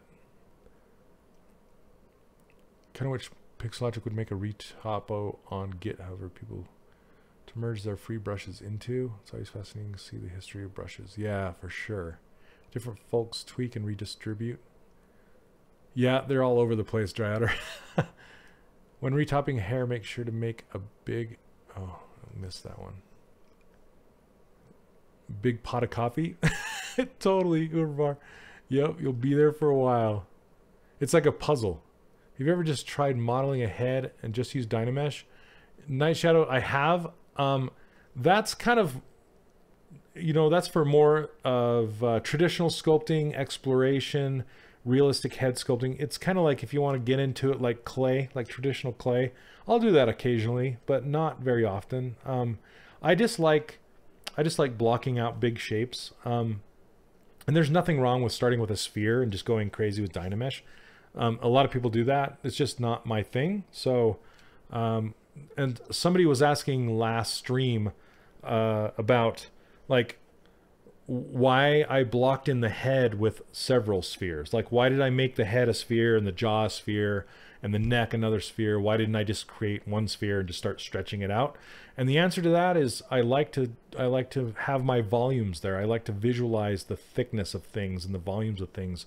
And where those two spheres come together, it naturally creates the space where the eye goes.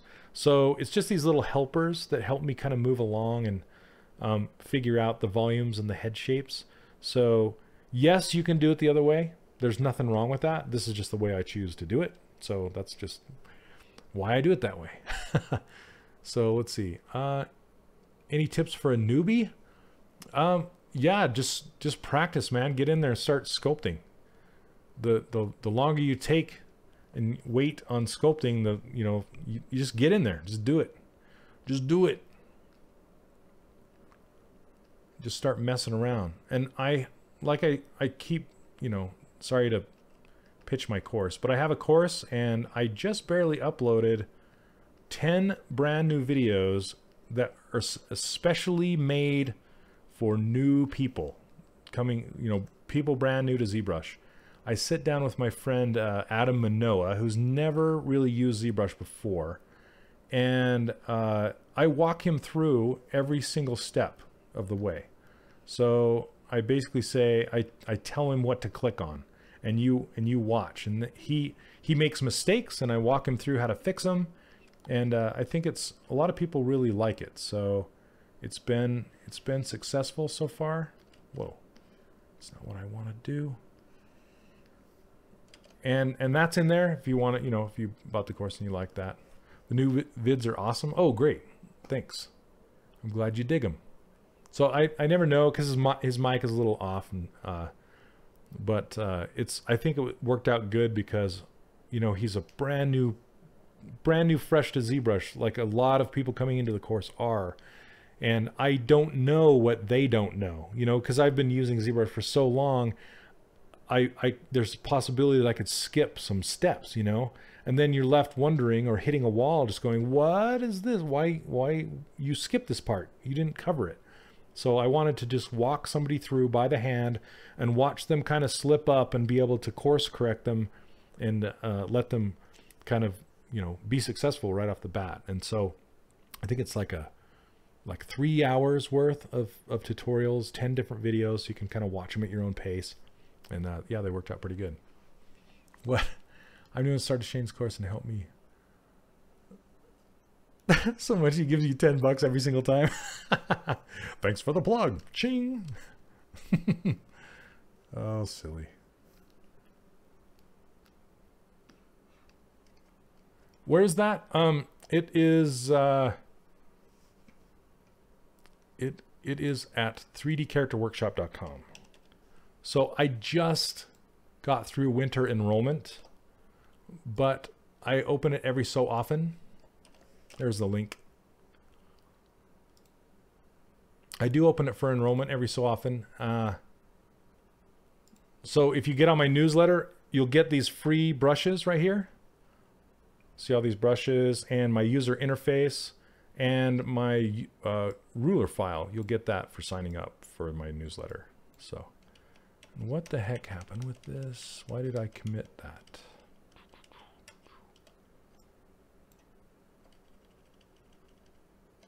Okay, I don't know. I've just been warping that thing around.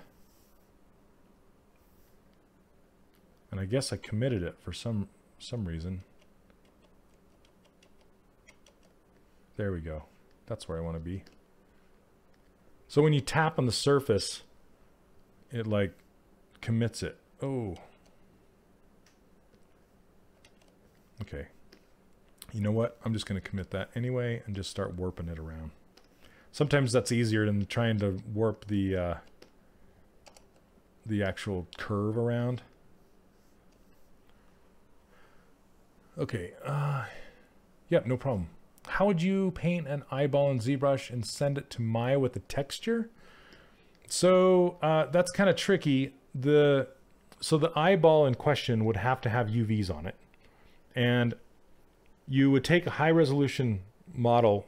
You can do it with subdivision levels, So if you take a sphere that has UVs, and you can make the UVs inside of ZBrush, but then you subdivide that up to the level that will hold the poly paint. So it has to be dense enough that it'll hold the poly paint that you want. Then you can just paint the eyeball like you normally would. Then what you do is you go to texture down here. See this texture map? And you say new texture. And then you say texture. Let's see, where is it? So you can go either way. There's poly paint from texture, which takes the poly paint, or which takes the texture and makes a poly paint out of it. Or you go the other way around, and that's under texture map. So you essentially go, you create a new one, and then you say make a new one from the poly paint and make a texture out of it, and it'll map it to those UVs. So it's kind of more than I have time to go into right now, but I'm sure there's an Ask ZBrush on it. So when I say that, there's Joseph Drust. He works for Pixelogic, and he does these videos on YouTube called Ask ZBrush. And how you ask ZBrush is if you go to Twitter and you do hashtag Ask ZBrush and then ask your question, then typically Joseph Drust will go and make a video answering that question if there isn't a video already about it. So you can go to Ask ZBrush YouTube and kind of look up and see if there is already one on how to do that exact thing. There's great little videos on how do you do this little thing, how do you do that little thing. So you might want to check it out. Nice show. Oh man. Okay. Let's finish this up. Let's warp. So warpy. Let's hide this one.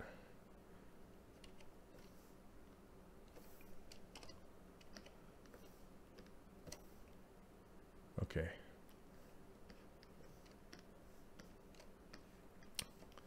Yeah, this one's all not going where I want it to.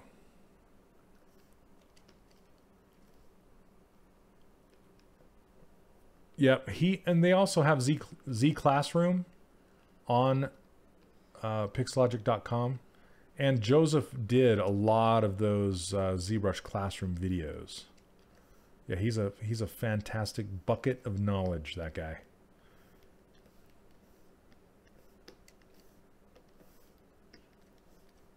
Okay, let's hide this one, delete it. We're close enough.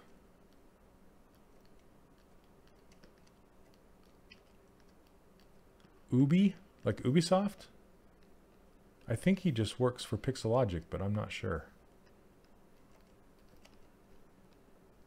I could be mistaken.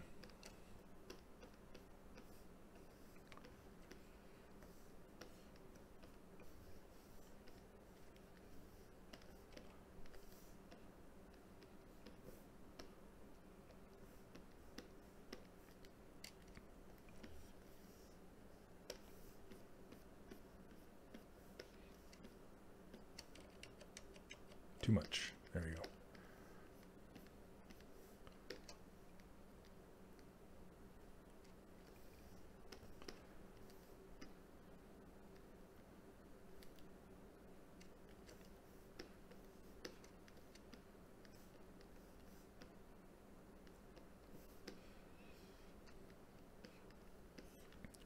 Too long now. Let's see. Let's bring that back.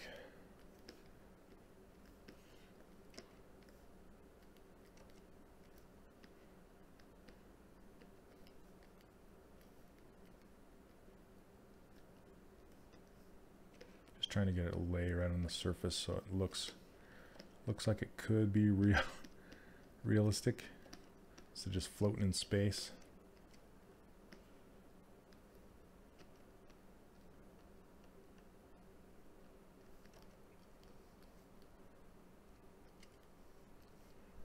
Okay.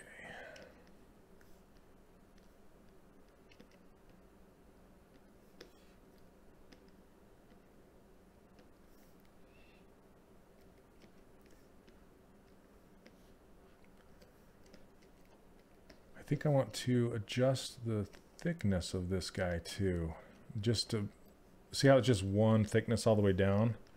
I kind of want to get some variety going on here. Hey, what's up, Mike? How you doing, man? I saw you were streaming tonight. I couldn't hop over there because I was getting ready. What's going on? Just doing some hairs. You know, hairs.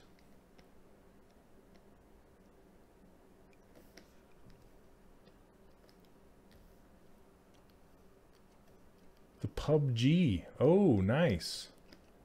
How do you like it? My son loves that game.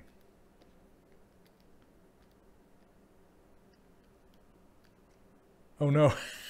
Were you trying to figure stuff out?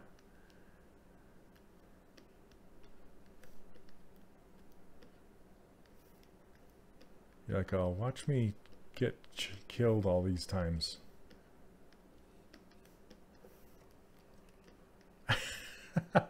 I know, man. You used to be king.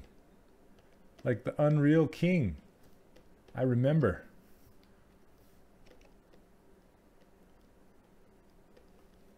I stick to put about 30 hours. Just not good. Oh, dude. Yeah, Overwatch. Overwatch is for us old guys.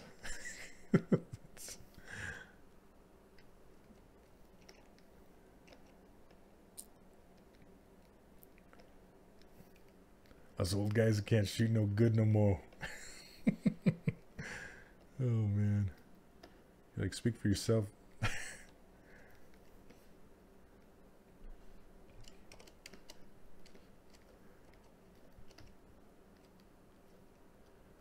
Yep.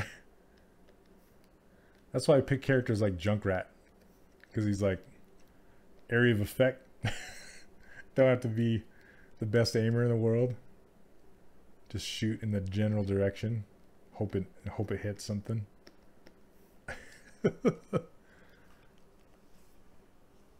You don't see what the course is on your site?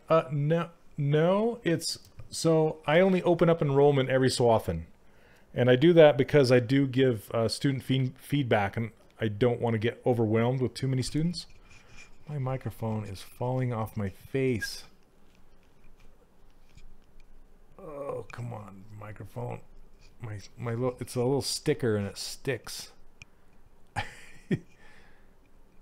Okay, sorry about that. Anyway, yeah, so the course, if you sign up for my newsletter, you'll be notified when the enrollment will open up again. So like I said, it shouldn't be too long. I just closed it for winter enrollment.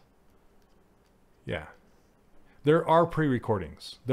So the majority of the course is pre-recorded videos, but there's also a Google Plus community where all the students hang out. There's a lot of students in here tonight, and they hang out and they post their work. And I try to get to as many students as I can with student feedback, and I'll do some like paint overs and comments, and sometimes I'll do videos and stuff like that. I need to.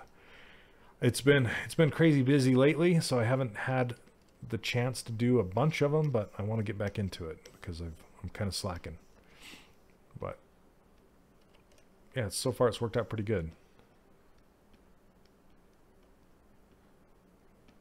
I think the hardest thing with hair is not getting it to overlap.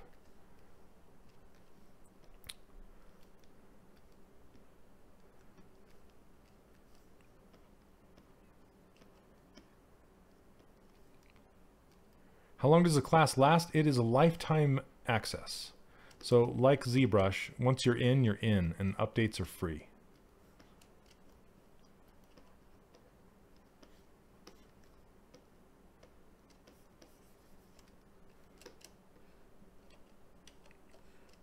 Yeah, gosh, I wish I could smooth this without... I think there is a smooth brush that works that way, but smoothing it without getting rid of these creases. Trying to remember what it's called. Let me see. Smooth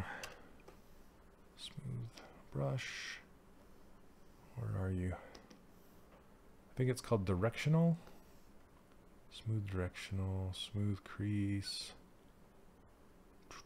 Maybe valance. I'm trying to remember what it's called. Yep, once you think you're out, they pull you back in. That's how it works, man. Smooth directional, I'm gonna try that.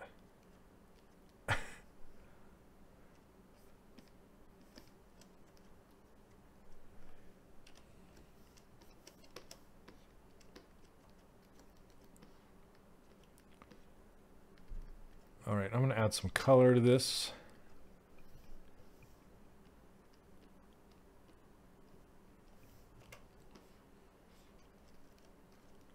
Oh, it's midnight? Nice.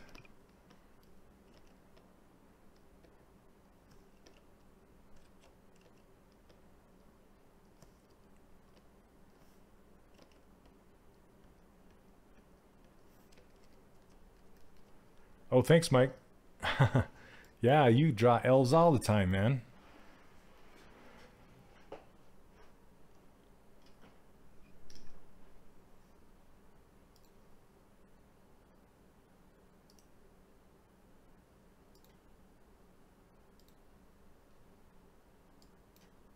Let's see here.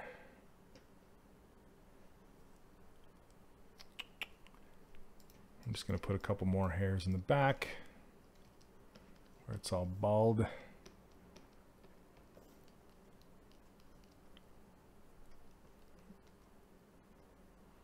When you grade the eye for a character, do you add the dimple to the front of the eye? Do you ever...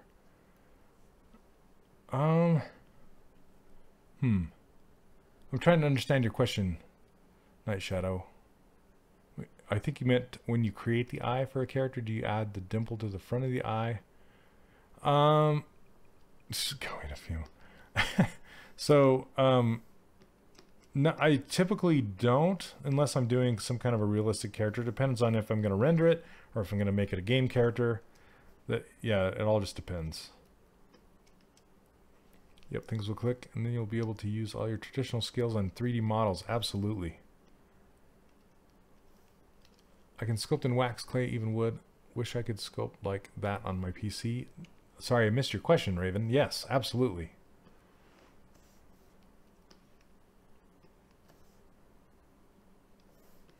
Yeah, that's so you if you're a good sculptor traditionally, all you have to do is learn the tech.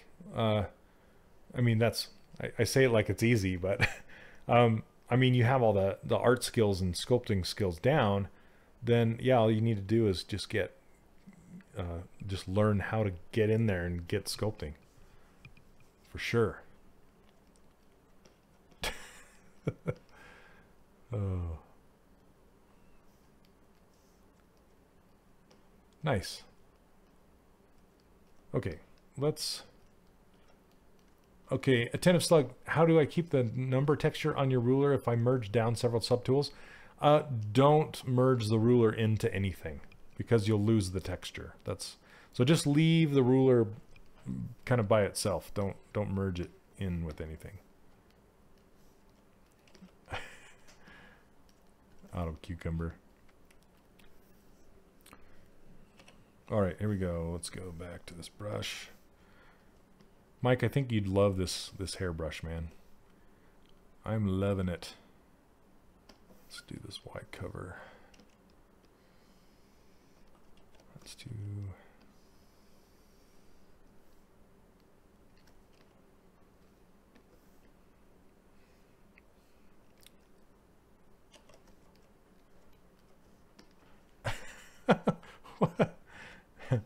Nice.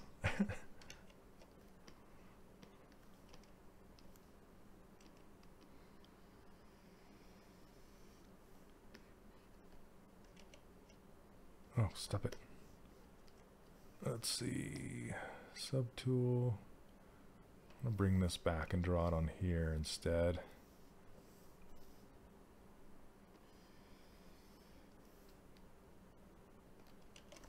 I don't know why it's not sticking to the surface.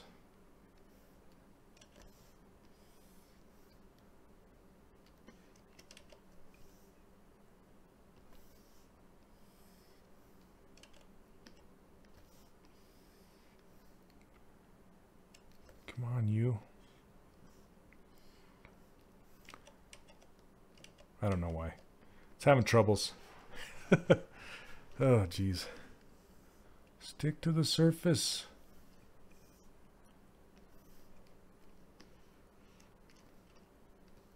Try it one more time. You know what? I'm just going to deal with that and manipulate it.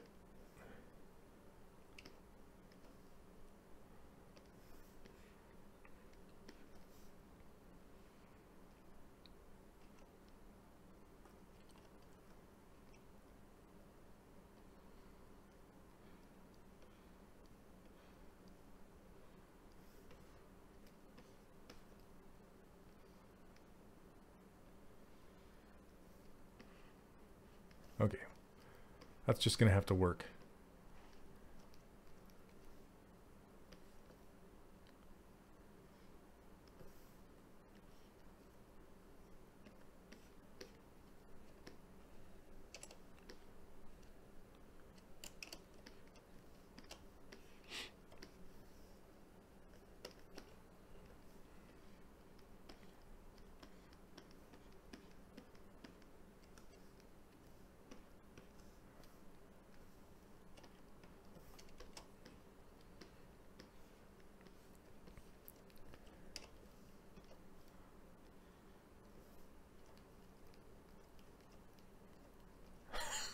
You guys.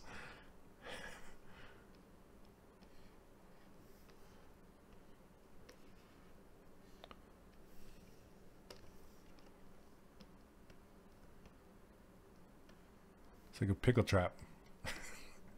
That sounds horrible.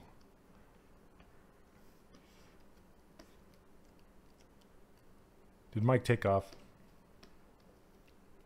He said it was midnight.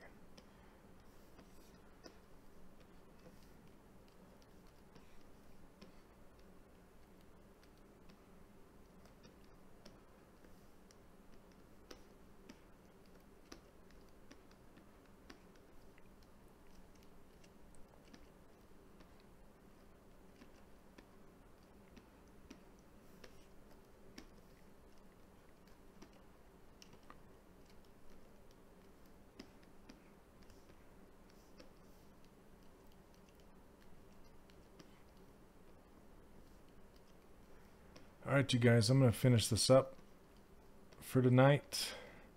Sorry, I know you guys are having fun. Yes. Team Snakehook.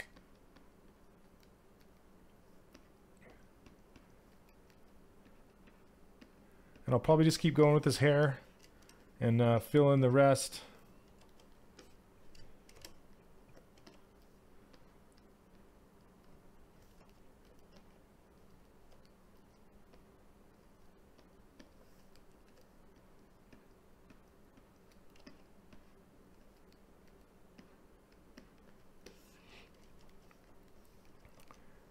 Anyway, this is where we're at right now. Oh, bald. No more things. There we go. Turn on perspective. Yeah, I like those hairbrushes. Like, again, like I said, if you want to play around with these hairbrushes, they're on funkybunnies3d.com. Makes them available for you. And then Dylan Ekron's brush is great. It's on Gumroad. Look up Dylan Ekron Gumroad. It's a great brush to mess around with. And yeah. Well, thanks, guys. Gosh, that warbles drive me crazy. Stop warbling. I'll have to come in there and really tune that. See the warbles? I'll have to really tune that guy. Anyway. Alright. There we go. Make it big. Turn it like this. I still need to fill in some of the hair back here to get that head shape better. To look more like the concept, but yeah, she's coming along. Thanks, Squid. Thanks for dropping by, man. Thanks, guys. It was fun. And we'll see you next Tuesday. Same bat time. Same bad channel. Anyway, it's always fun.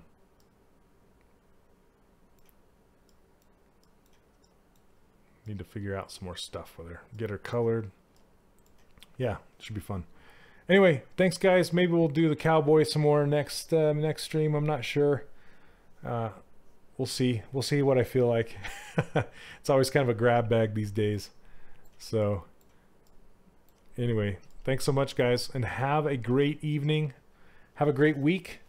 And thanks Pixelogic for letting me stream again. It's always a pleasure.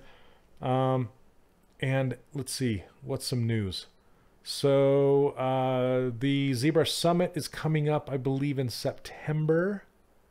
So watch out for that. I will most likely be there if you guys stop by.